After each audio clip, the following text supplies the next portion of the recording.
Olá, como estão todos? O objetivo da aula de hoje é demonstrar os principais aspectos de controles e classificações a observar na auditoria sobre o balanço patrimonial. Particularmente, esta auditoria sobre o balanço patrimonial, ela é extremamente importante do ponto de vista do auditor. Afinal de contas, o auditor independente a todo momento estará se deparando com essa demonstração. O tema da aula de hoje é auditoria sobre o balanço patrimonial. É sabido que todas as empresas no Brasil devem fazer o balanço patrimonial. Necessariamente, as sociedades anônimas de capital aberto e as sociedades limitadas de grande porte, além de fazer o balanço patrimonial, elas têm que oferecer esse documento, contábil para que seja feita a auditoria. Por esse motivo, é importante que o auditor tenha a plena concepção dos principais itens a observar no balanço patrimonial. Balanço patrimonial. Ele é composto por bens, direitos e obrigações. O que sobra no confronto desses bens, direitos menos as obrigações, formam aquilo que é chamado de patrimônio líquido. E em todos esses itens que compõem o balanço patrimonial, o auditor deverá observar uma série de características. Afinal de contas, a legislação no Brasil e até mesmo no mundo, ela é bastante restritiva em relação aos itens que devem compor, aos critérios de avaliação e até mesmo em relação a como que esse balanço patrimonial deve ter a disposição das várias contas que compõem essa demonstração contábil. Em relação aos grupos e subgrupos de contas do balanço patrimonial, a lei, de fato, ela é bastante indicativa ou normatizadora de como que deve ser essa disposição. Essa estruturação já é um item que o auditor deve prestar muita atenção. Afinal de contas, se um desses grupos ou subgrupos que compõem o balanço ele estiver invertido, a empresa estaria cometendo uma falha, Afinal de contas, os balanços eles devem ser todos padronizados. Quando nós tratamos do ativo, o primeiro grupo que deve compor o ativo chama-se circulante. Dentro do grupo circulante, a legislação atual, ela determina que seriam aqueles valores de realização em até 12 meses. Então, esse é um indicativo para o auditor. Se o balanço estiver sendo encerrado no dia 31 de dezembro de um determinado ano, tudo que compõe bens e direitos com prazo de realização de até 12 meses, ou seja, até 31 de 12 do ano seguinte, deverá compor esse grupo circulante. Naturalmente, todos os bens e direitos cujo prazo de realização será superior a 12 meses, ele estaria dentro da segunda classificação do ativo, que é o não circulante. Então, por exemplo, se nós estivéssemos auditando uma empresa cuja parte do contas a receber só seria realizado daqui a 15 meses, naturalmente este valor a receber não poderia ser circulante. Ele teria que estar classificado dentro dessa subdivisão de grupo chamado não circulante. Aqui cabe uma observação. Dependendo da atividade operacional da empresa, esta regra ela pode ser flexível, Por exemplo, se a natureza de uma empresa, o ciclo operacional, aquela atividade entre comprar uma determinada matéria-prima, produzir e receber, ele é um ciclo superior a um ano, vamos supor, uma empresa que fabrica navios, por exemplo, certamente vai ser muito difícil que tudo seja realizado dentro de um ano. Para esta empresa, mesmo que nós tenhamos bens e direitos com realização superior a 12 meses, mesmo assim ela poderá ser classificada como circulante, porque aí entra este critério de natureza da operação da entidade. Percebam então, caros alunos, que é um grau de julgamento associado a eu conhecer sobre a empresa que eu estou auditando, para saber se vai ser circulante ou não circulante. Dentro do não circulante, nós temos subdivisões também, que são chamados os subgrupos. A primeira subdivisão que nós temos dentro do não circulante chama-se realizável a longo prazo. né, que seriam valores que a empresa tenha, né, bens ou direitos, superiores a 12 meses, desde que não seja nenhum investimento, né, não seja uma ação lá que eu faça dentro de uma empresa, nem que, desde que não seja uma aquisição de uma máquina, por exemplo, de um bem durável, né, e desde que não seja também algo imaterial. Não sendo nenhuma dessas classificações e eu terei a realização em 12 meses, seriam realizáveis a longo prazo. Eu posso ter, como exemplo, né, adiantamento concedido a diretores, eventualmente pode ser uma operação de longo prazo. Aquela situação que eu falei de vendas, né, para receber num prazo superior a 12 meses, poderia ser uma operação de longo prazo. A segunda subdivisão dentro do não circulante trata dos investimentos. Em relação aos investimentos, principalmente a classificação que melhor caberia dentro do balanço patrimonial, que o auditor tem que tomar cuidado, seriam justamente investimentos feitos na compra de ações de outras empresas, né? Ninguém, ou praticamente ninguém em sã consciência, compraria uma ação hoje de uma empresa para vender daqui a 1 mês, daqui a 2 meses. Né? Quem investe em ações, principalmente na compra de ações, cotas de capitais de outras empresas, tem uma intenção de se desfazer a longuíssimo prazo. Ou não tem nem a intenção de se desfazer, né? Acredita que um dia vai poder se desfazer daquelas ações, mas não dentro de 12 meses. Daí seriam essas ações classificadas como investimentos nesse subgrupo. O subgrupo seguinte dentro do não circulante é o subgrupo denominado de imobilizado. Por imobilizado, entendemos todos aqueles bens de natureza tangível, né? Alguns livros trazem tangível ou corpóreo, que existe a materialização.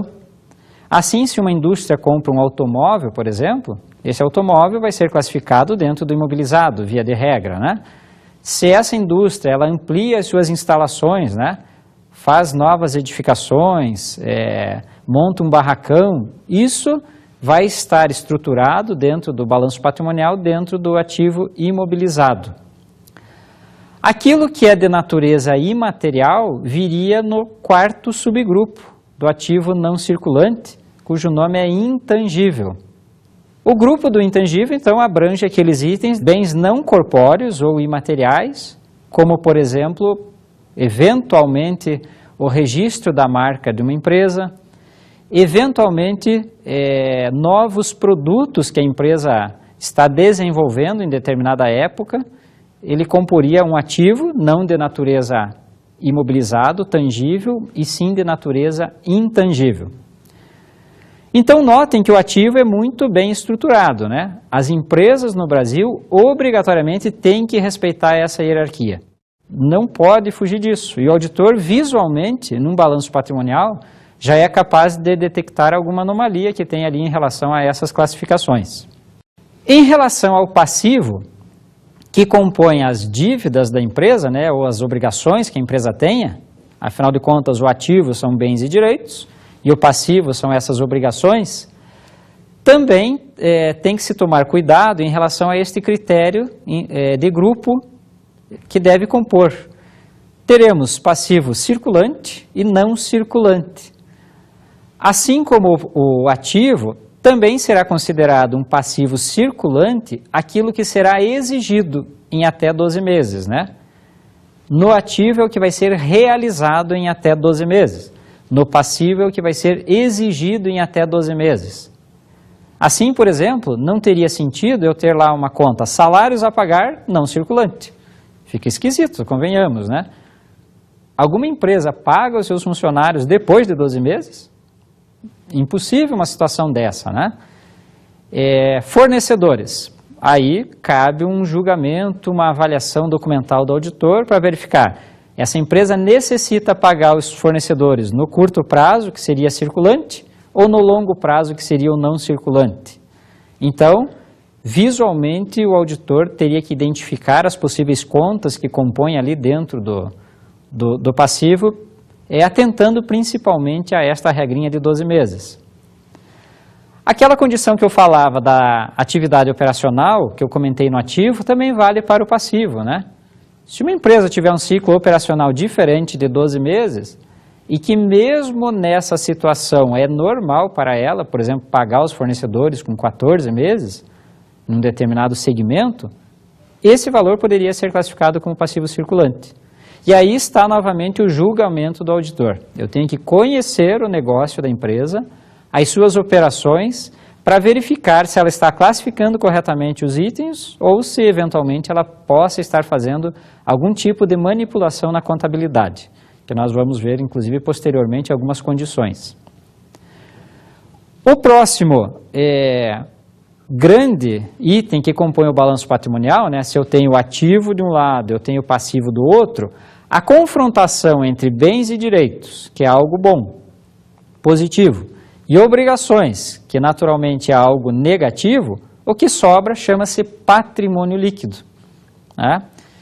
E dentro deste patrimônio líquido também há uma relação de subgrupos que devem compor, cuja respeito a essa hierarquia é fundamental dentro das empresas, porque é normatizado também por lei, né? E o auditor tem que prestar atenção nesta sequência. A primeira sequência do patrimônio líquido, que toda empresa, se ela for com fins de lucro, vai ter, né, chama-se capital social, que é aquela parte em que os sócios colocaram dinheiro na companhia, né, ou integralizaram capital de outras formas, colocando uma máquina, um crédito a receber, mas enfim, aquilo que pertence efetivamente aos donos da empresa. As reservas de capital, que são valores advindos fora da empresa, né? Eventualmente uma ação que ela se sobrevaloriza por conta de um mercado, a empresa tem que contabilizar esse valor a mais das ações e ela seria uma reserva de capital. Não faz parte do resultado da empresa, veio de um ato externo às operações, então comporia a reserva de capital. A atual legislação trouxe um subgrupo novo, que chama-se ajuste de avaliação patrimonial, cujo objetivo é concentrar para aquelas empresas que praticam atos de fusão, incorporação, valores de mercado a muitos dos itens do ativo e do passivo também.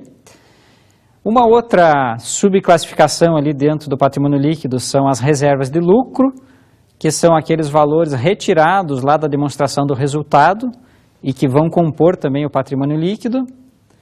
E, finalmente, podemos ter duas contas retificadoras, que elas diminuem o valor do patrimônio de uma empresa, que são os prejuízos acumulados e as ações em tesouraria. Essas duas contas retificadoras do patrimônio líquido, o prejuízo acumulado, ele vem da demonstração do resultado, né? A empresa ou tem lucro ou tem prejuízo, ou raras vezes não tem lucro nem prejuízo, né? Mas em havendo prejuízo, ele sai da demonstração do resultado e vem para o patrimônio líquido, reduzindo.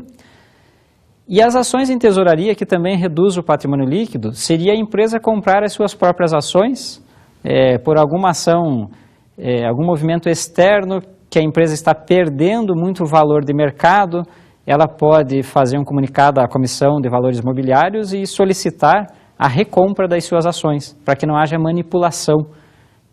Isso em raras situações acaba acontecendo, mas de todo modo, havendo essa recompra das ações, ela reduz o patrimônio líquido.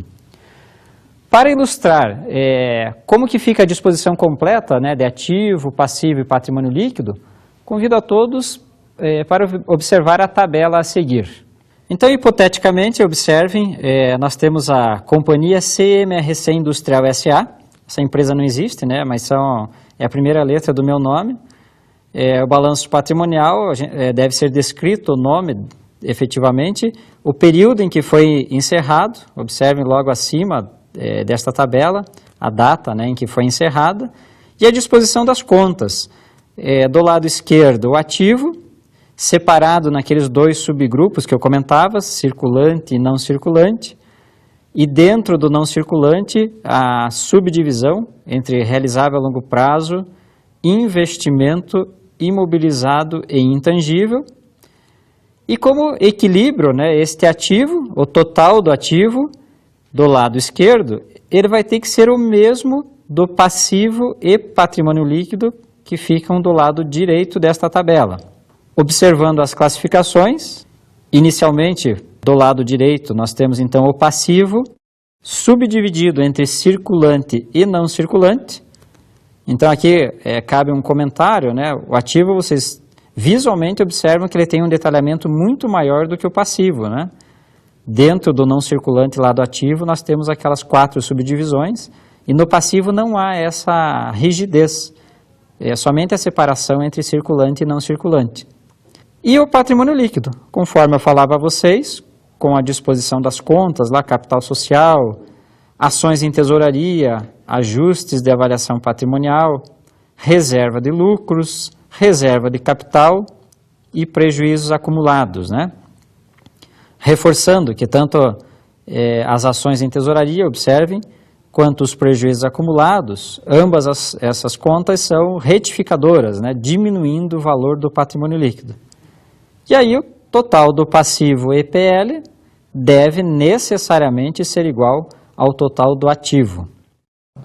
O objetivo principal da apresentação desta tabela foi reforçar, né, que visualmente o balanço patrimonial deve estar composto de acordo com essas subdivisões publicáveis, né? Todos esses grupos têm que ser publicáveis e o auditor faz a revisão de cada um deles. Auditoria sobre o balanço patrimonial. Sobre esse assunto, eu convido a todos a assistirem um depoimento feito pelo professor Odilei Assir Tedesco. Ele é auditor também, além de exercer a docência, e ele é diretor de auditoria da empresa Axel Auditores e Consultores. Nesse depoimento, eu gostaria que vocês prestassem muita atenção, pois ele vai dar algumas dicas, né, do que é primordial o auditor verificar dentro do balanço patrimonial e, principalmente, né, a atenção em relação a mudanças constantes que acontecem dentro da legislação no Brasil. Então, vamos acompanhar este vídeo a partir de agora. Assim como a contabilidade, a auditoria vem passando por uma constante evolução nos seus métodos, nos seus procedimentos, na sua metodologia. Esse aprimoramento, essa evolução, visa acompanhar a complexidade das operações empresariais, assim como a nossa intrincada questão tributária aqui no Brasil. Então, operações cada vez mais complexas, exigências cada vez maiores. Nesse contexto, a auditoria do balanço patrimonial assume fundamental importância para a avaliação das contas de uma organização. Para essa avaliação do balanço patrimonial, há que se tomar diversos cuidados na condução dos trabalhos. Com relação aos ativos, alguns cuidados. Primeiro, verificar se existem fisicamente, se há existência física dos ativos registrados contabilmente. Segundo, verificar se os critérios de avaliação são aqueles adequados em consonância à legislação aplicável. Terceiro, verificar se os ativos não encontram-se superavaliados, ou seja, se registrados a um valor maior do que efetivamente valem ou representam. Dentre outras preocupações que o auditor deve ter. Com relação ao passivo, a preocupação do auditor deve ser quanto à subavaliação. Então, os passivos não podem estar subavaliados. Nesse contexto, assume fundamental importância a avaliação dos critérios de contabilização, assim como a verificação de eventuais contingências, sejam elas tributárias, trabalhistas, cíveis, ambientais ou de qualquer outra natureza. Assim, com essa verificação completa do balanço patrimonial, nós temos como reflexo uma apuração de resultado muito mais próxima da realidade da operação. Assim sendo, nós podemos proporcionar aos investidores, aos sócios e aos administradores da organização uma qualidade de informação muito mais próxima da realidade. O depoimento apresentado, ele é revestido de muita fundamentação, porque o Odilei Assir Tedesco atua rotineiramente na área de auditoria e pratica a auditoria dentro das empresas, principalmente na área do balanço patrimonial e da demonstração do resultado e das diversas demonstrações em si. Então, muitos pontos reforçados pelo professor e auditor Odilei, nós comentaremos em relação a quais são os aspectos fundamentais que a auditoria sobre o balanço patrimonial como um todo deve se preocupar. Em relação a um dos pontos fundamentais é a existência. O auditor, quando faz o trabalho dentro de uma empresa, e ele verifica no balanço patrimonial que existe, por exemplo, estoques, escriturado dentro do balanço há essa conta. Será que fisicamente existem esses estoques? Será que a empresa armazena adequadamente aqueles determinados itens que estão compondo o balanço patrimonial? Então, o exame da existência, né, ele é importante. A todo momento ele vai ser feito pela auditoria, né, a comprovação visual de determinado item. Em relação ao estoque, um outro item que deve ser observado, que entraria num segundo aspecto fundamental, diz respeito à avaliação. O auditor verificou que o estoque existe. Por qual valor ele está sendo avaliado? Será que atende à legislação? Será que a empresa não está superavaliando ou subavaliando aquele estoque?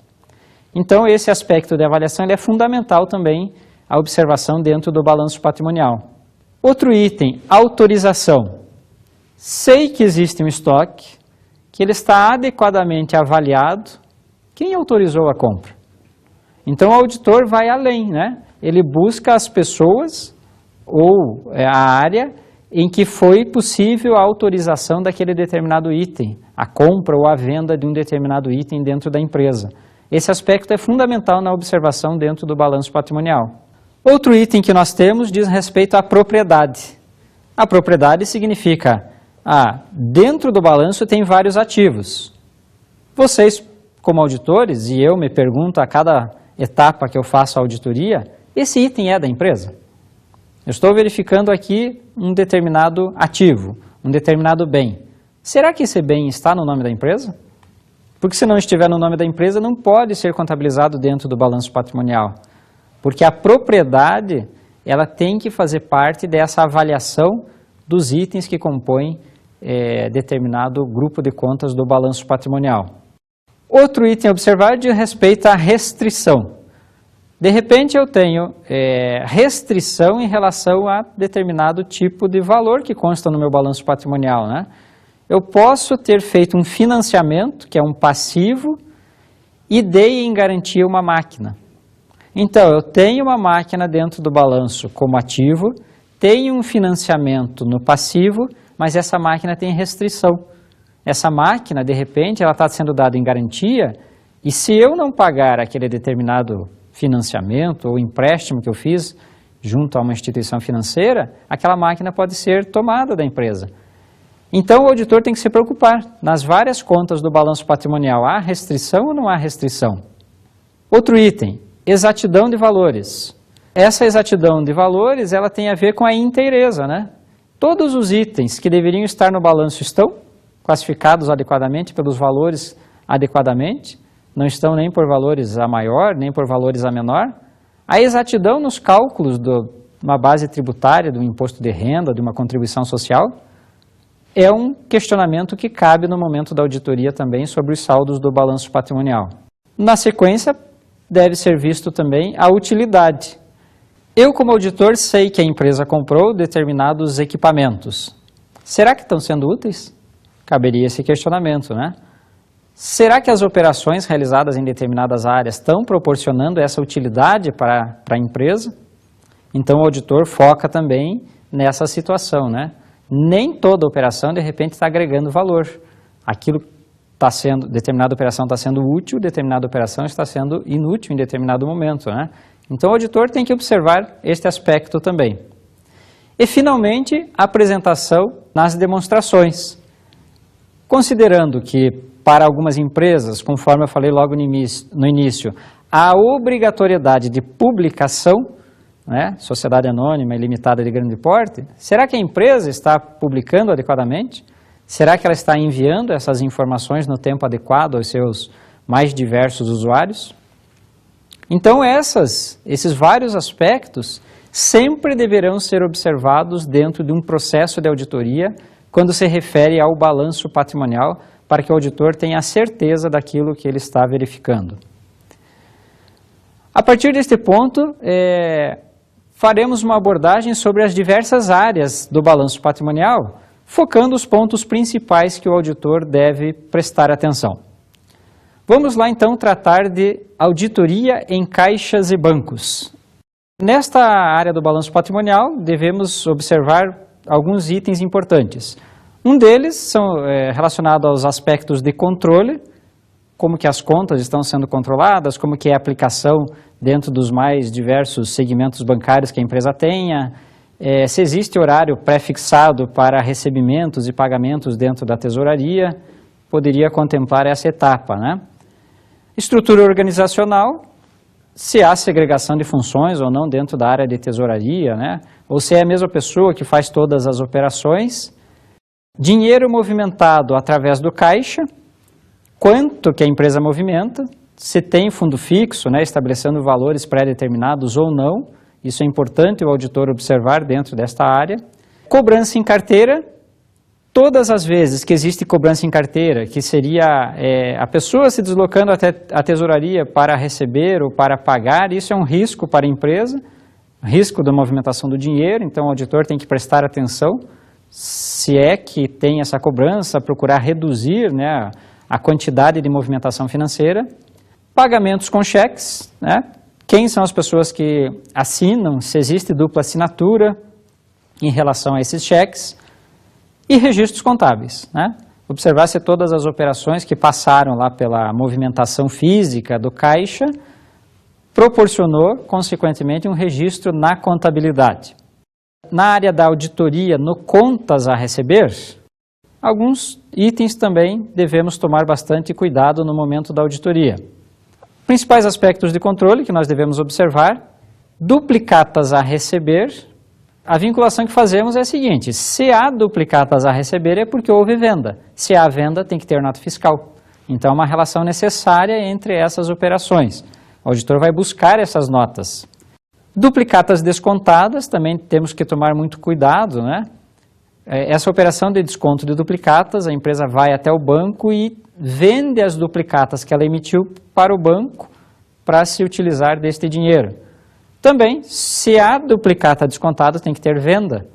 Há uma manipulação muito comum de algumas empresas, é de não ter vendas e fabricar, entre aspas, duplicatas, né? Passando para o banco como se tivesse essas duplicatas, né? Para descontar o valor.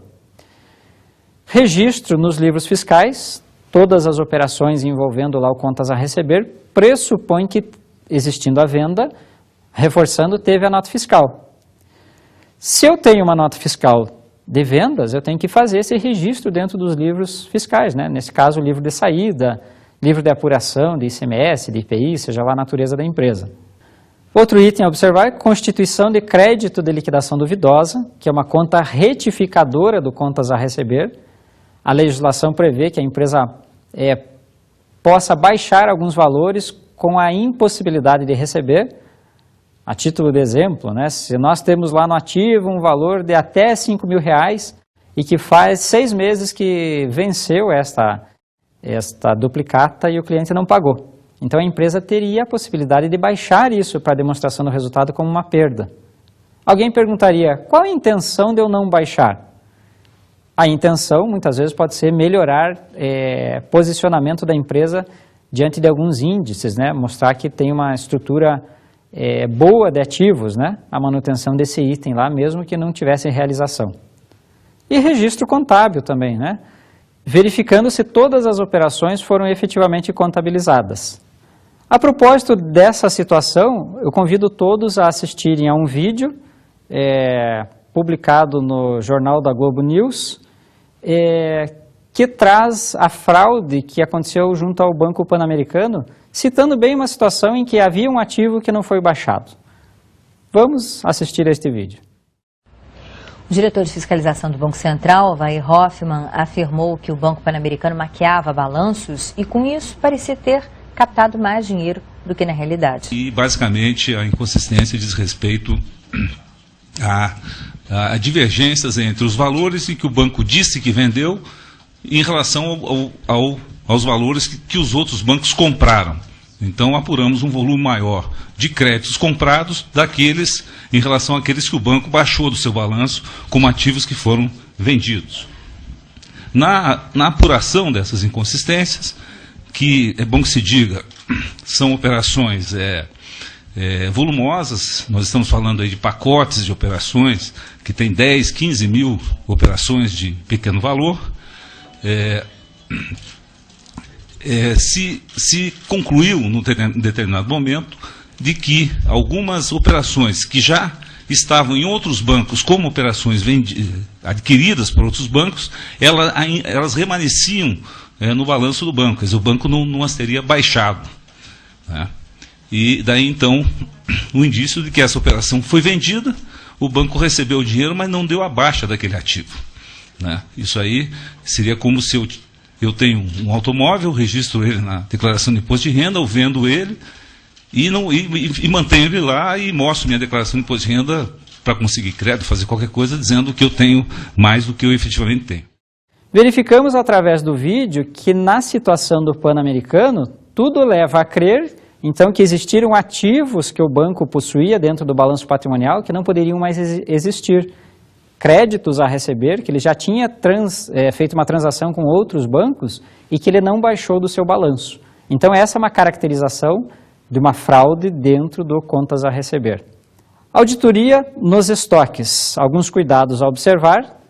Também, autonomia departamental e responsabilidades. Registros das transações, como que ocorrem esses registros. Como que é o acesso, seguro e condições de armazenamento dos vários itens do estoque, além do inventário de final de ano que deve ser feito e acompanhado pelo auditor. Todos esses itens são de extrema importância.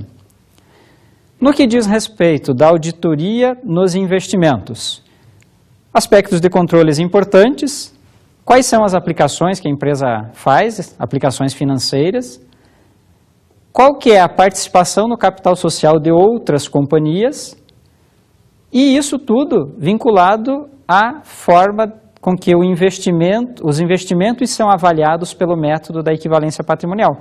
Porque quando eu faço essa aplicação em outra empresa, necessariamente eu aplico este método.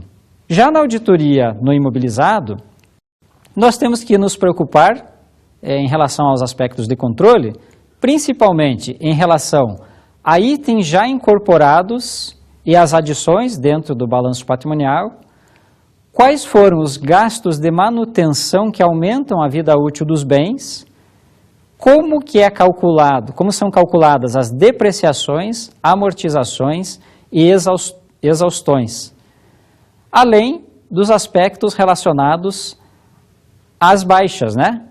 Em relação às baixas, então, como que a empresa está diminuindo o seu imobilizado dentro do balanço, além do teste de recuperação dos ativos, proporcionado pela legislação atual, que toda empresa deva fazer este tipo de teste e o auditor acompanhar através dos seus exames de auditoria. Como último grupo dentro do ativo, nós temos o intangível, né? Então, a auditoria no intangível, verificar a existência de projetos que gerou o valor imaterial e orçamento que possuía quando foi aprovado, a natureza da autorização e a legitimidade administrativa de quem autorizou, validade da documentação e a coerência dela com a discriminação dos objetivos e metodologia do projeto, os resultados conseguidos em cada fase do projeto, a adequação das apropriações dos custos e, finalmente, o plano de amortização dos valores. O intangível talvez seja uma das áreas mais difíceis de auditar dentro do balanço patrimonial, por conta de ser algo que não é fisicamente e visualmente detectável. Então, o auditor tem que passar por todas essas etapas citadas. Para reforçar tudo o que nós vimos em termos de auditoria sobre o balanço, eu proponho a vocês uma atividade prática direcionada exclusivamente para a área do estoque, como se vocês fossem acompanhar um inventário físico, e que numa instrução de trabalho que vocês elaborariam, eu pediria que alguns itens fossem descritos por vocês, como, por exemplo, data e localização da realização, equipe de trabalho e responsabilidade individuais, codificação dos materiais objeto de inventário, disposição dos materiais na fábrica, divisão da fábrica em áreas, materiais que não são inventariados, algumas regras sobre suspensão da movimentação de materiais, emissão de fichas de inventário, apuração dos saldos físicos do sistema de controle dos estoques, confronto das quantidades inventariadas com o saldo do sistema dos estoques, recontagem de itens com divergências, valorização dos saldos inventariados, eventuais contabilizações dos ajustes e emissão de relatórios com os saldos finais. Então, a instrução contemplando todos esses itens faria parte de uma atividade prática proporcionada pelo auditor, de tal maneira que vocês exerçam, né, a feitura deste documento.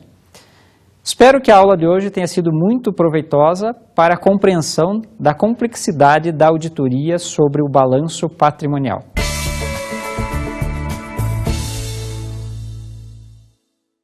Como dica de estudo, eu proponho o livro Curso de Auditoria, do Antônio Lopes de Sá, da editora Atlas, né?